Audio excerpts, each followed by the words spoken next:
আমি একটা ওয়ার্ড বলবো, আপনাকে গেস করতে হবে যে আমি কি ওয়ার্ডটা বলেছি। Cent, cent. এখন আপনার মাথায় কোন ওয়ার্ডটা এসেছে? আশা করছি যে আমি যে ওয়ার্ডটা বলেছি সে ওয়ার্ডটা আপনার মাথায় আসেনি। সেন্ট, আমি সেন্ট বলতে CENT কে বুঝিয়েছি।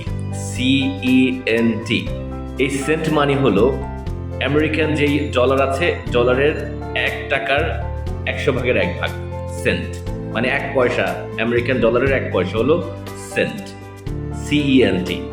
আচ্ছা, এই একই সেন্ট SENT, সেন্ট, কোনো কিছু পাঠানো, সেন্ট। আবার এই একই সেন্ট SCENT, এই সেন্ট মানে হলো আপনি যে সুঘ্রাণ পান সেই সেন্ট। দেখেন, যদি আপনি উচ্চারণ না জানেন তাহলে আপনার অবশ্যই আন্ডারস্ট্যান্ডিংয়ে প্রবলেম হতে পারে, আপনার প্রপার মিনিংটা ফাইন্ড আউট করতে প্রবলেম হতে পারে। That's why pronunciation is really very important. এটাকে বলা হয় হোমোফোন, সমোচ্চারিত শব্দ।